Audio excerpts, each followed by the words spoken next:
Hi, Udo. Welcome to the show. Wow, thanks for having me on.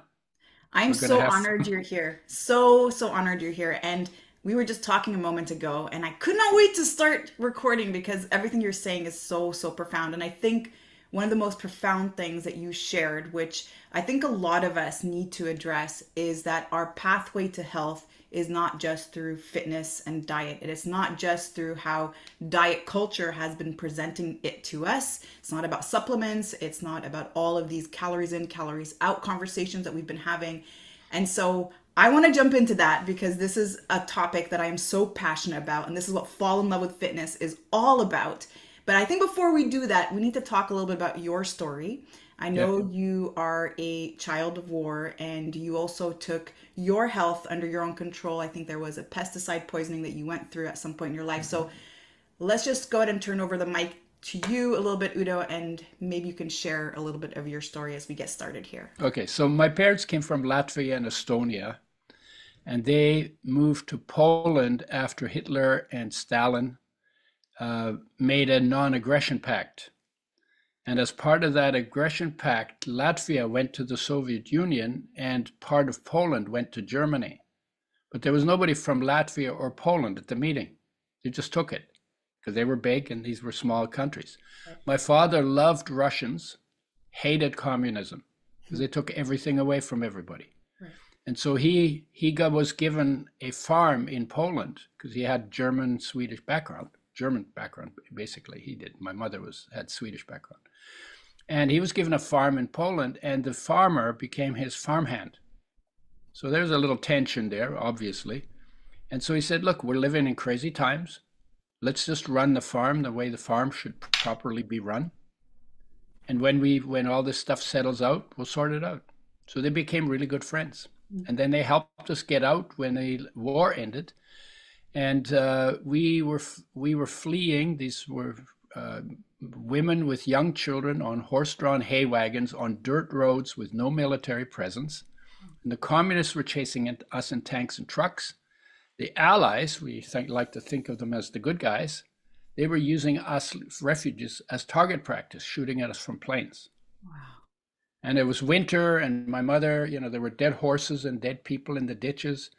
And my mother decided it was safer to go through the snow-covered fields than stay on the road. But she had 6 kids with her, so she had to leave 4 kids behind. Imagine, yeah, I could just see by your mouth. Imagine a mother making that decision, having to make that decision. So I got left behind. So I'm basically a war baby, then a refugee, then I became an orphan for a while until her sister found out what happened, and she then came and found us and reunited us with the family. But it was intense. I just remember never feeling safe, not knowing what I could trust because every day was a different story. And my recommendation is if you have kids, go raise them in a war zone, right? And uh, and then I remember feeling hungry, and I grew up really shy, like Mm, this. And I loved books because books are safe, right. right? And so I got into books, and I was looking around. I loved nature, and like everything. Like you got to be dead to not be totally impressed with 100%. what nature's come up with Wow. on this Yeah. planet, right? So I was always looking and doing little experiments and trying to figure out how to get security by understanding how things work. So I was a born scientist, born Mm, experimental scientist. Broke a lot of stuff in my experiments. So I got in trouble quite a bit for doing that. And then when I came to studying, I wanted to study first science to understand how things work. Then I got into bioscience because I wanted to know what life is. But you mm, don't study life in biology, you study form and function, but I didn't know that. And then I went into psych because I wanted to know what soul is, because that seemed like an interesting word to explore, because I didn't know what it was. And we didn't study soul in psychology. We studied uh, thoughts, beliefs, and emotions, pretty yes. much. Mhm. Then I went into medicine because I wanted to know what health is, because they call it healthcare. And we didn't learn about health in medicine, we learned about disease. Right. And so I only lasted 1 year because when I asked the dean what health is, he said, "We don't know, we're working on it." Mm, And then we were told in medicine, first year medicine, that a doctor should always sound as though he knows what's going on, even when he doesn't. Well, we call that lying on the farm. And I was not inclined to make my living that way. So I went back into biochemistry and genetics. And I realized by that time I'm going to learn more about health in biology, because you're studying the normal functioning of normal creatures in normal situations, than I was ever going to find in medicine. And then eventually I left and, messed with psychedelics. The psychedelics kind of melted the door off my war baby personality. And I said, oh my God, there's 1,000 ways I could live. And then it took me a few years to figure out how I wanted to live. But I never even saw the options as the kid, as the shy kid from the war. I never even thought I had any options. I was just there, right? And then eventually I got into I felt heartache when I started 17. I remember not being able to shake it. Heartache, uncomfortable feeling in your chest. Something's missing, something's lost. It's like, what is this? And there's nothing wrong with me physically, because I was 17 years old. I was pretty healthy, grew up on a farm, pretty good shape, And I couldn't figure out what it was, but I couldn't shake it. I couldn't just find a distraction from it. So it took me a long time to try, and I was trying to figure it out. And I tried to figure it out by going through this different scriptures, because turns out that the masters, with Buddha, Krishna, Christ, maybe Socrates, and there's a whole bunch of them, Lao Tzu and Huang Po. And I'm sure the Egyptians had their share of them, with Ra, the sun god, and all of that, right? So I was trying to understand, because it turns out these are teachers of human nature. Nobody else taught human nature. You can go to university, say, I want to take a course in human nature. There isn't one. Right. There never has been one, not in 200,000 years. And it's like, what? We don't even want to get to know this thing that we are, what it is, how it functions best, what's possible for it, what we do. Why would you not want to do that? Why wouldn't that be the first thing you do? Right. If I don't know if I'm a table or a chair, it's really hard to figure out where I fit. So I went that route, and I had a very powerful experience where I met a being made of light after some Christians treated me very, very badly.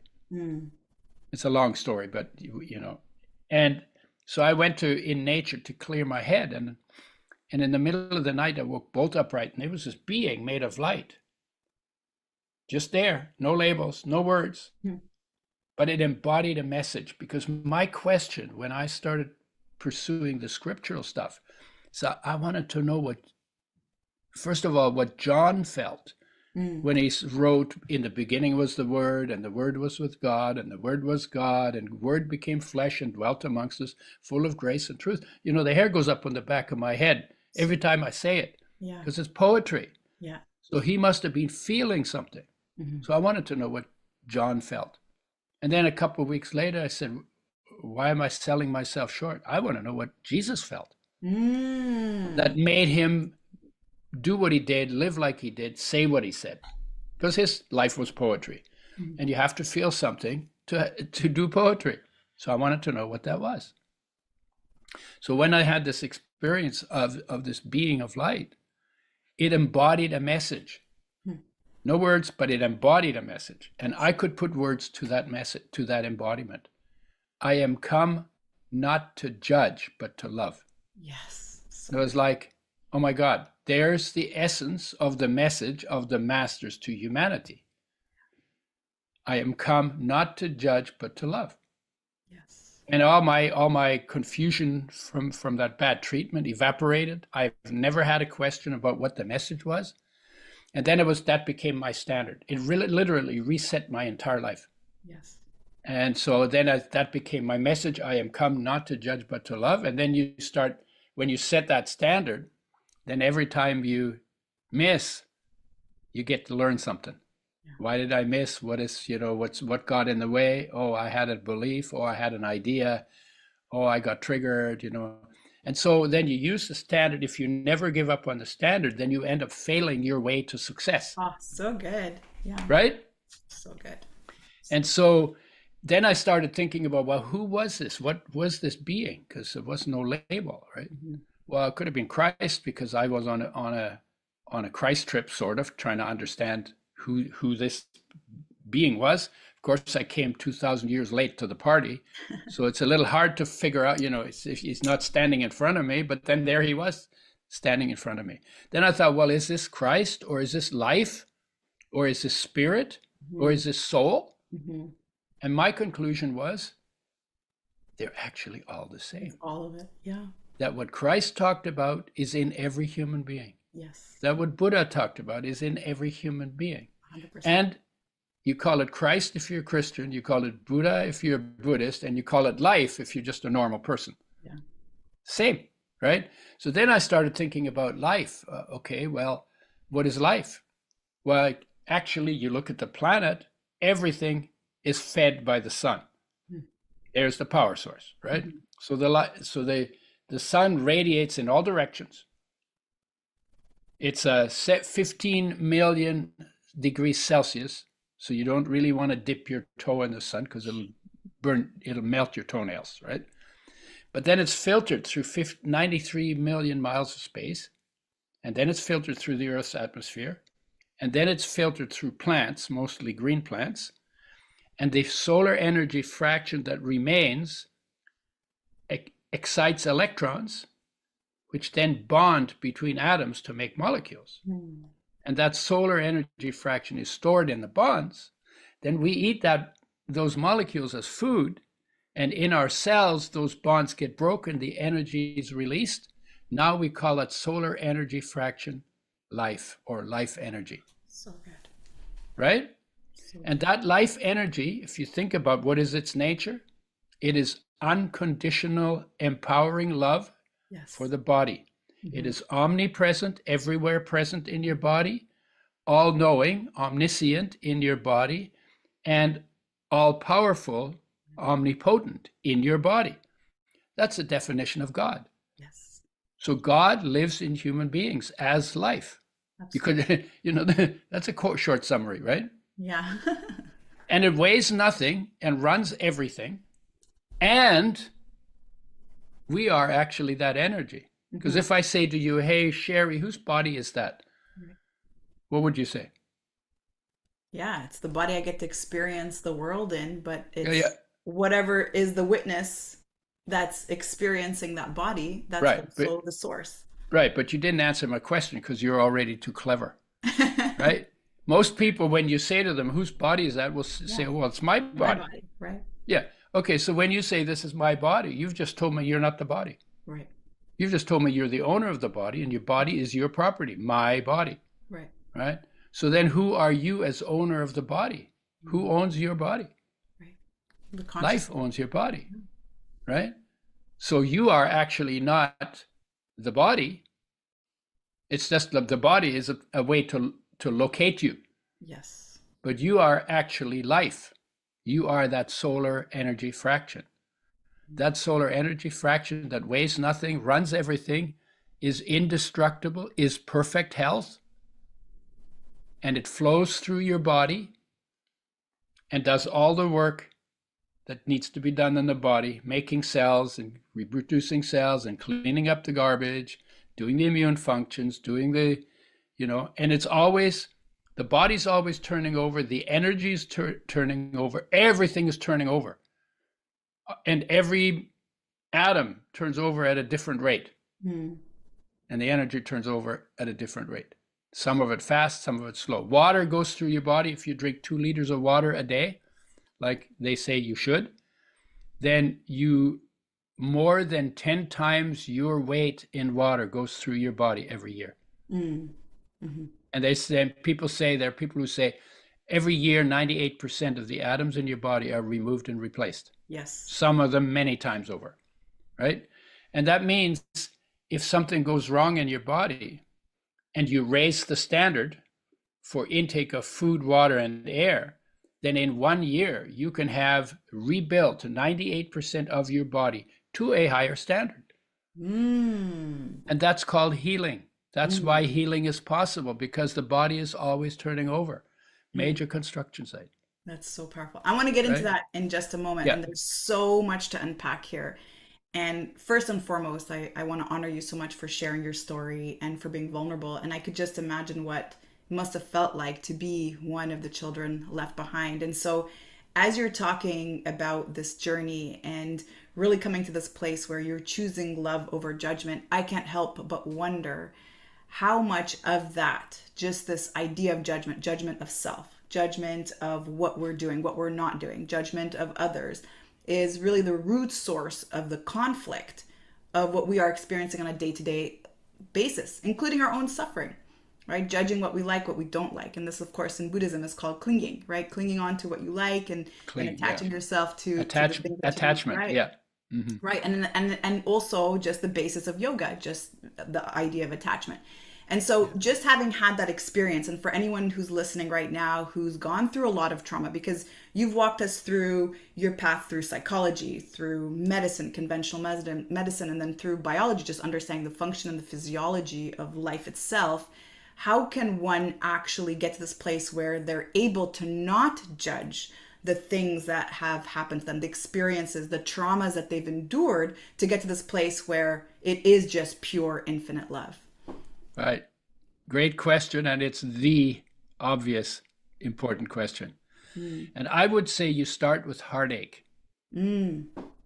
Now, what is that? Because, and I have to tell you the backstory of that. So when you were in your mother's womb, I call it the Buddha tank, Ah. right? But, because it sounds good. It sounds like it's the Buddha tank. I came out of the Buddha tank. So when you were in your mother's body, there was nothing to do. There was nowhere to go. Everything was taken care of, Yes. and it was pretty safe. Mm. Now, I mean, there might have been some stress, and your body might have had felt some stress, but and you didn't know there was a mother around you, and you didn't know there was a world around your mother, Mm. and you had no language, you had no culture, Mm. you didn't know your gender, right? Because you're just hanging out, right? Right? So in that place, the question you have to ask: where was your focus when you were in your mother's womb? Mm. And because there was no place to go or anything to do, your focus was at rest, inside, Mm. in its source, in life, and a little deeper that in pure awareness. Mm. So you were hanging out, and it was the most boring possible thing you could imagine if you're addicted to doing, which we are, right? Mm. Oh my God, that must have been so boring. And you spent 9 months doing nothing? Oh my Forming a God, how kidney, a boring. liver, a heart, all these things. Yeah, yeah. And so boring. Right. How could you stand it to be in there for so long? Well, you weren't bored. You were in bliss. You Mm. were in light. You were in peace. You were in love Mm. because you were in the energy. Your focus was in the energy that is that love, that is that solar energy fraction. Mm. And you just hung out there, and you were in deep meditation because there wasn't anything that pulled you out. In deep meditation, you are literally, every human being who's born is an unbelievably accomplished Mhm. yogi, Yes. right? Mhm. So then you came out, everything changed. Mm. You got kicked out of paradise. You got kicked out of the Garden of Eden, right? That's right. And That's now how it you felt. enter the world, Mhm. and in the world you got to cry for your breast, and you got to cry for your blankie, and you got to cry for your the hugs and the sleepies and all of that. Now you have to voice voice it. You have to do something. You have to earn it almost, right? Mhm. Mhm. And so then you cry, and then your mom says, use your words, and then you Mhm. learn the words, and then you figure out everything in the world, what it is, because now you're outside, you're in an environment that is either friendly or unfriendly or irrelevant, and you have to assess that very quickly, because if it's unfriendly, you got to get the hell out of there, right? Mhm. Mhm. and and so you get very good at your senses take your focus out into the world of surfaces of things. You every time something changes, you're attracted to it. That's for survival. You got to assess it really quickly, and then you got to act on it. So in this process, you become very good at going out into the outside world with your focus, and you lose your connection gradually to the inside focus that you had in your mother's womb. Yes. So you go from present inside, absent outside, to mostly absent outside, mostly present outside, absent inside in your focus. Yes. And that's where heartache began. Yes. See, our heartache, we think heartache is, oh, she dumped me. I have heartache because she dumped me. Right. No, she was the trigger. Right. The heartache, she was not the cause of the heartache. The cause of the heartache, if you take every trigger for heartache, somebody dies, somebody moves away, somebody betrays you, somebody dumps you, or you wish you had a connection, but you don't, right? Loneliness, longing, striving, restlessness, emptiness, sorrow, grief, sadness, they're all, it's interesting, so many words, right, but one feeling. Yes. All in the same place, right? Why? Because the cause is not all of those things. Those are triggers. The cause is my disconnection from myself in the process of getting to know the world. Normal, natural, necessary. Yes. But, and then it's like, and then because change is always happening, you're always attracted to go out, go out, go out. But there's nothing inside going, hey, look at me, hey, look at me. So coming back is hard. It has to be deliberate. But you have some help. Heartache is your help. Yeah. Heartache is the greatest gift life gave you. Because if it wasn't for heartache, you would get spaced out and you'd never find your way home. But heartache gets you out of your head, makes you simple, grounds you. It's your driving force. Everything you try to do on the outside, you hope when you become successful, you feel good here. Yes. Never happens. You get 3 days of, yeah, I did it. And then it's, okay, right. That wasn't enough. Oh, maybe I should do something bigger or something different, or, and then we chase an attempt of get connected inside on the outside. And when you think about it, it's ridiculous, right? Because the disconnect is on the inside. So the reconnect has to be on the inside. Yeah. You want to feel whole. Wholeness lives within you already. Yes. Wholeness was built in. Peace was built in. Unconditional love was built in. But you got to go where they are. Right. It's like if I have $1 million in my left pocket and I just got lint in my right pocket, and I'm only willing to look at my right pocket, and I say, oh, I'm a poor boy. I'm a poor boy. All I got is lint in my pocket because I refuse to look at my left pocket, right? Where the millions are, right? Yeah. So that's kind of like how we live our lives. Yeah. Yeah. And so heartache calls you home. Heartache is the call to come home. And it's the starting point for that journey. So when you have heartache, instead of distracting yourself from it or denying it or ignoring it or trying to explain it away or blaming it on someone, right? That's what we do with it, right? No, instead of that, sit with it. Feel it. Yeah. Quietly, sit quiet. Don't judge it. Just accept it. Feel it. Because it takes you so close, out of your head, into your body, so close. And like less than a hair's breadth behind that is your wholeness, is your oneness, is the thing you're always looking for. So good. You came into the world with the nature of a master. What's required of you to master the mastery, or master what the master mastered, you got to bring your focus into the space that your body occupies. So good. Yeah. Right? And then you sit down. If you do some kind of a stillness practice, then you discover, oh my God, it's so peaceful in here. People say, oh, I try meditation, it's boring. Yeah, that's because you're addicted to doing. Right. But fall in love with boredom, because boredom is the door to peace.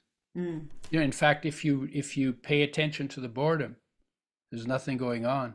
That's why you call it boring. Well, yeah, that's what peace is. There's a lot of peace in boredom. Right. So fall in love with boredom, just like you fall in love with fitness, fall in love with boredom, Yeah. right? So good.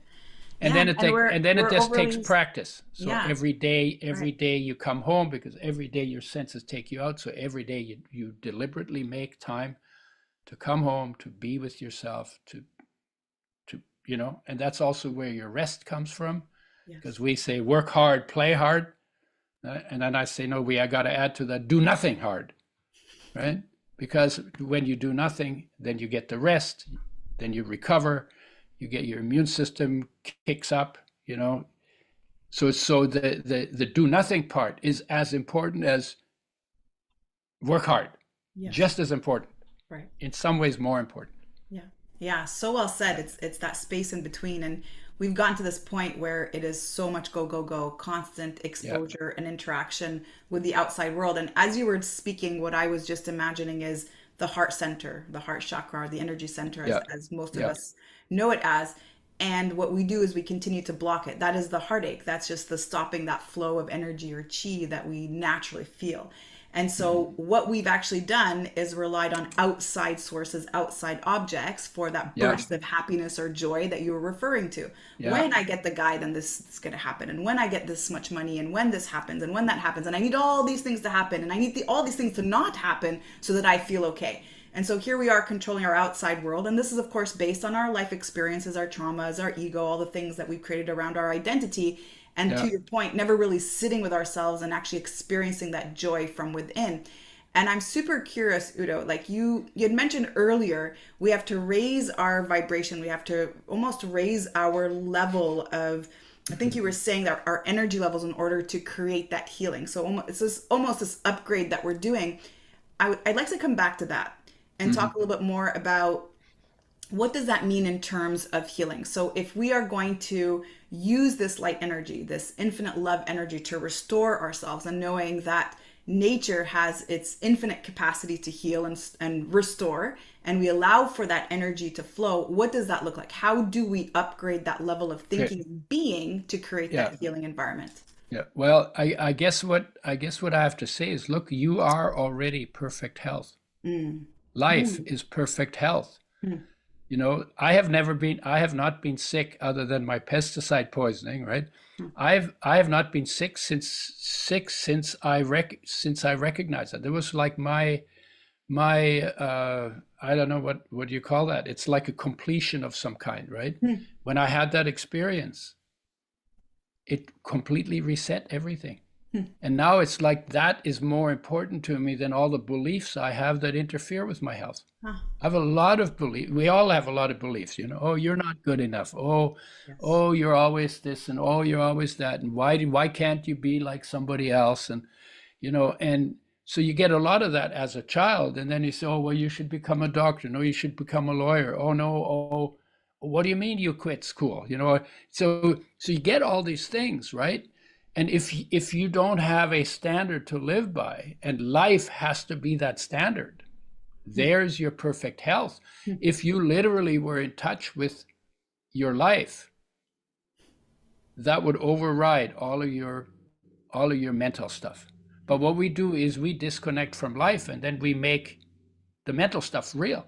But it's not real. That's all imagination. That's all made up stuff, right? So a lot of our problems come from disconnecting from life, tripping out on crazy ideas, and then from those crazy ideas doing stupid things, right? Because what is our mind? Our mind sets the direction in which it sets the direction in which we direct our life. Mhm. Life is doing everything, right? But then, and when I feel, oh my God, I am so loved, I am so lucky to be a human being for the time that I have, right? Wow, I love this experience, so I'm going to do whatever it takes to make it as long as possible, because it's a temporary journey, it's a terminal situation, right? But I'll do whatever I need to do to extend it and deepen the enjoyment of it as much as I can. So all of a sudden, it's not hard to change a bad habit. When I find out that frying is really bad for you, right? Because you're damaging molecules like crazy and they become toxic, and then you put them in your body and then they interfere with what's supposed to be going on wherever they go in your body. Hmm. They say, oh, well, why would I want to do that to myself? Right. I enjoy my life. So then it's not very hard to change the habit and say, okay, I'm going to cook instead. Hmm. Or even say, well, you know what? I'm a creature of nature. In nature, every creature eats its food fresh, whole, raw, organic, local, maybe seasonal, not always. And for human beings, probably more plant-based than animal-based, because when we were hunters and had rocks to hunt with, the animals ran away or they chased us away. Mm-hmm. And then when the hunters came home without meat, then they ate food, they ate plants, because plants don't run away, they don't fight back, they're really easy to hunt down and kill, right? So we weren't hunter-gatherers, we were actually gatherer-hunters. We were more gatherers because, you know, it was like rocks. When I was on the farm, we lived on a farm without electricity for a couple of years. I went hunting with rocks. I never came home with meat ever. Right. Not squirrels, not rabbits, not deer, not anything, right? Because you could throw them, but the animals are so mobile and they can run faster than I can, and they don't trust me anyway, so they stay out of my way quite a bit, right?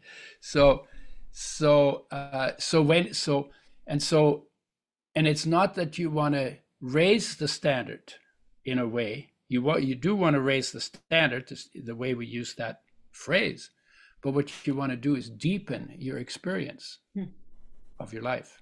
And the deeper you go, the more content, the more blissed, the more loved you feel. You know, and when I feel unconditionally loved, because life is unconditional, empowering love, when I go inside and sit still in it and feel it, I feel so loved that all of a sudden it's not about me anymore. It's like, okay, I'm taken care of. If I don't feel taken care of, I know where to go, where the care is. It's always there. It's always been there. It's never not been there, right? So then I go back, I feel cared for. And then it's like, okay, what am I going to do? Well, there's nothing left to do except to help, right? Or to do what needs to be done, or to make the biggest splash for good that I can make in a lifetime. That's all there's left to do. Wow. Not about me anymore. Before I felt loved like that, it was always like, what can I do that'll get me taken care of? And I wouldn't do things that needed to be done because I couldn't see how they would take care of me, right? So doing the homework, you know, and this is true for relationship. If you haven't done the homework of feeling loved, don't expect your partner to give you the love that you haven't done the homework to connect to. Yes. So connect to that first, and then you can have a fun relationship. Then you can do anything you want because you're not putting the burden on her, and she has to do her homework too, so she doesn't put the burden on you, because you can't give me the love that I've not done my homework for, and I can't give you the love that you haven't done your homework for. Right. So do the homework first. And guess what? All of this, the really wise people, they all said, it's within you. Do that first. And if you put that in place, everything else will fall into place. Now, what we do is we put it last. Right. When we run out of distraction. And the good news is, even when you put it last, it still works. Wow. But then you know, when you put it first, last, right? But you got to give it priority. I don't get out of bed before I do my stillness practice. Why? Because I want to start my day that way, and I want to drag that love and that peace and that joy. I want to drag that into the world with me. So good. And I can, and I'm in charge of that. Right now, if you don't know how to do it, there's books on it. You can ask life the question. Life is your expert. Your resident expert is life, right? And your master is life inside of you. Why not ask that for how to live? And if you still don't know, then maybe you'll find a book or some books, and you can read a bunch of stuff. I did all that. And then maybe you might find somebody who can show you a method that makes it a little easier to bring your focus inside. So good. And there are many different people doing different methods. They all work to some extent. Ultimately, though, you have to want to go in. You know, it depends on, you know, there's a saying, there's a poet by the name of Kabir. He says, when you're searching for your love, he doesn't say it that way. It is the intensity of the desire to feel it that does all the work. He says, look at me and you will see a slave of that intensity. It's like, yeah, this guy knew something. Yeah. Right? So Because it's within you. That's the whole thing. It's like you say, well, how do I do that? Well, it's already within you. already there, right? Yeah, it's not, you're not even creating anything. You're not making it up. You're just rediscovering and reconnecting. And the best way to get to know yourself is to spend time with yourself, focused in yourself. Not in your head, not in your ego, but what is this? What is this? What does it feel like?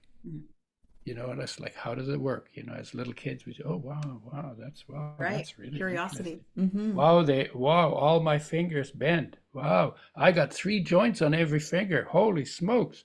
Who came up with that design? Right? And yeah, I can carry this and I can do this and I can feel, and, you know, like, and the body is an incredible instrument. The only thing that's better than the body is the power that runs it. So powerful. So powerful.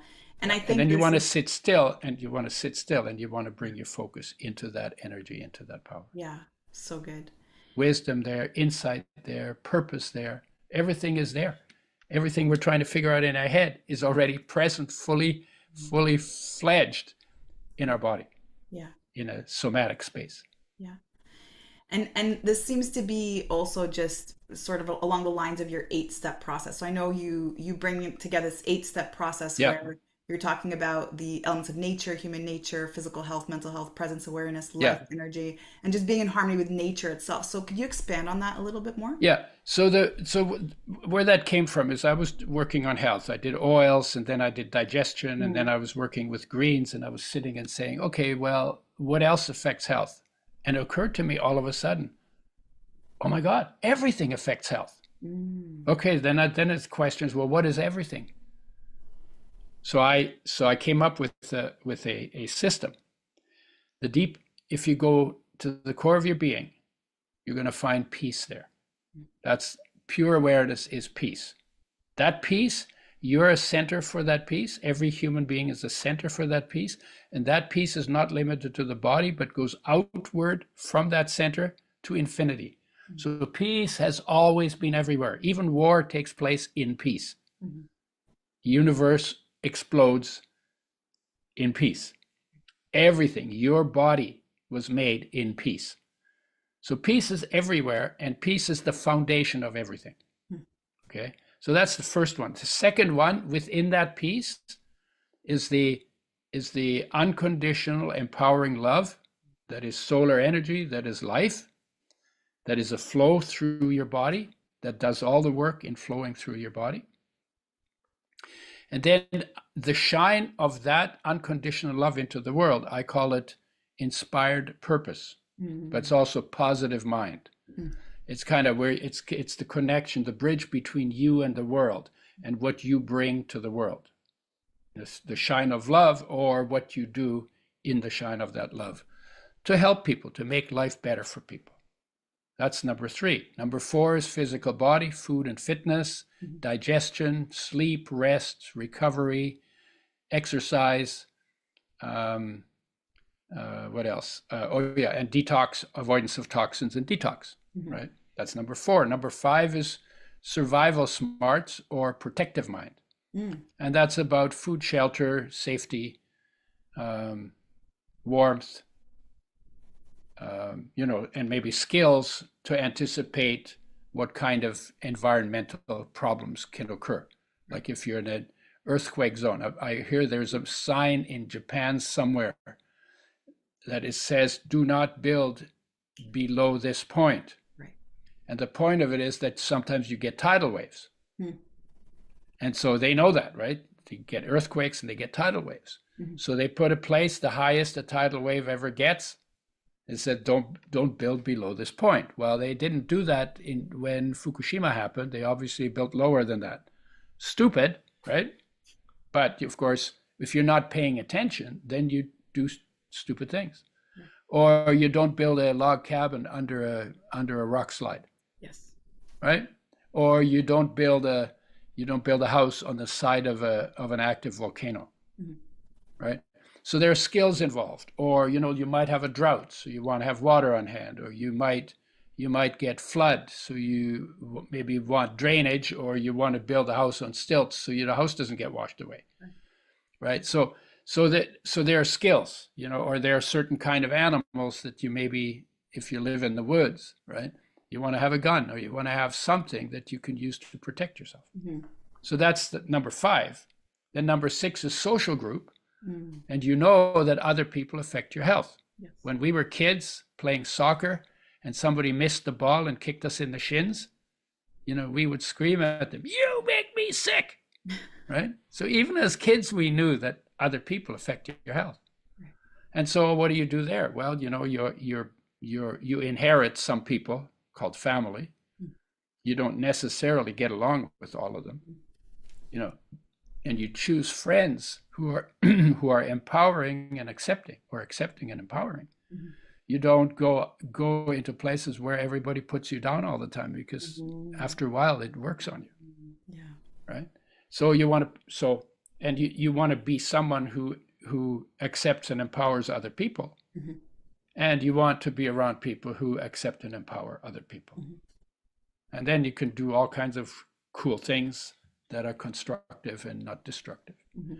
And then there's the natural environment. It's 99% resources and 1% danger.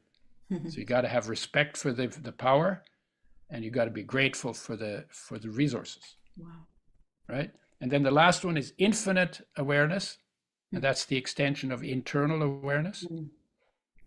And that's coming to terms with the fact that here you are in a body that is a terminal condition, in an infinite universe, and to be okay with all of that.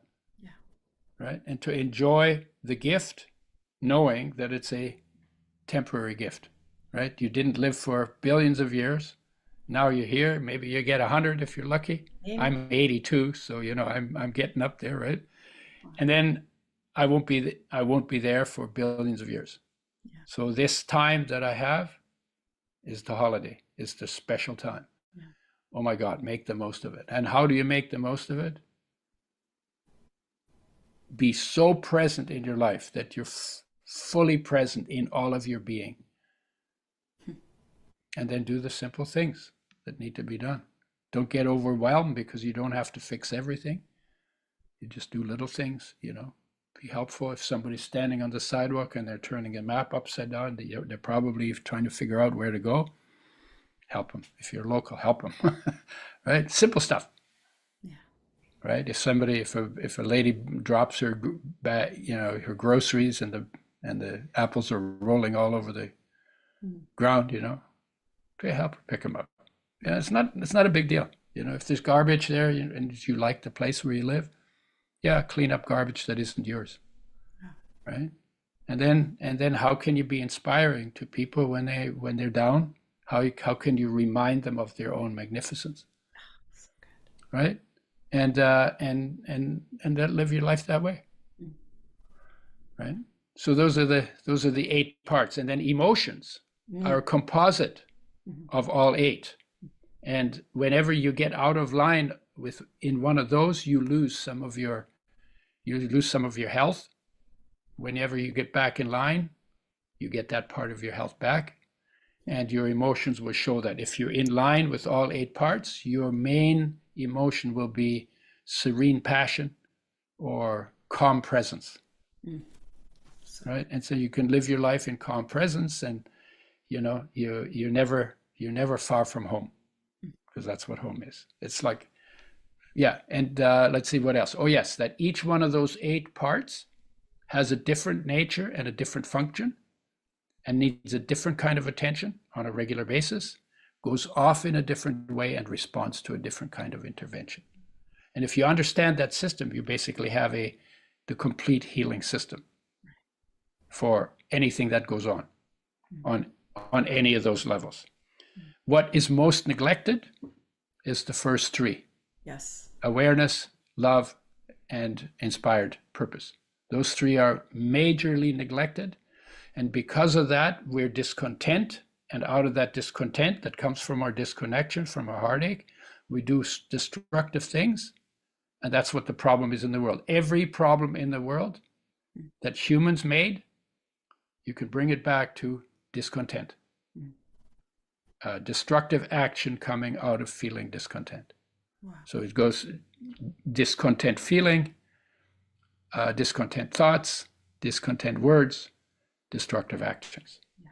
Right? How do we fix it? 8 billion people could master what the masters mastered. Yes. Because it's in them, and it is really our first job to do. And when we do that job, everything will change automatically as an outcome of a change in our state of being. Yes. Peace lives into peace. Anger lives into a world of enemies. Fear lives into a world of danger. And we'll create enemies and we'll create danger where there is none, if that's our state of emotion. Yeah. State of being of peace sees peace everywhere, lives into a world of peace. How do you live into a world of peace? Well, you don't put a war into the world of peace. Yeah. Right? Yeah. If you understand what it is, what we are, and what we're here for. So good. This was so profound, and I feel like it's just brought us full circle to how we started this conversation around how health is not just diet and exercise, and it's such a beautiful hour that we've spent together, Udo. And I have to say, I feel like I'm walking out of a 5-hour meditation. And I am going to harness every single word of wisdom that you shared with us today. And I'll definitely be in the practice of all those things. And I could not agree more. And it's really the inner world and the outer world and creating that balance. And it was above and beyond just the physical body. Yeah. And you have to start with the inner world to create the outer world. Yes. The outer world is created automatically from the state of being that is your state of being inside. And you can't but bring that to expression. Yeah. So that's how it works. So good. Yep. I love it. All right. I want to thank you so much for your time with me today. And if somebody wanted to reach out to you, learn a little bit more, is there anywhere you can guide them, maybe a place? Yeah, I have a website called udoerasmus.com. I have a website called udoschoice.com. That's where I talk about oils, enzymes, probiotics, greens, the stuff. That's where the products are. And I'm on Facebook, and I have a YouTube channel, and I'm on Instagram, and I'm on LinkedIn. I'm not hard to find. Okay. udoerasmus.com. If you want to see other podcasts I've done, if you go Udo Erasmus /podcast on Google, you'll find them. Some of them are on my website, and some of them are on other people's websites. Amazing. We'll add all of that to the show notes. Yeah. Thank you again so much for your time today. It was such a thank you, Sherry. Thank you. Yeah, thank you for what you're doing. Because if it wasn't for you having me on, I'd be standing talking to the bathroom mirror, and I'm done with that. Yeah, thank you. Received.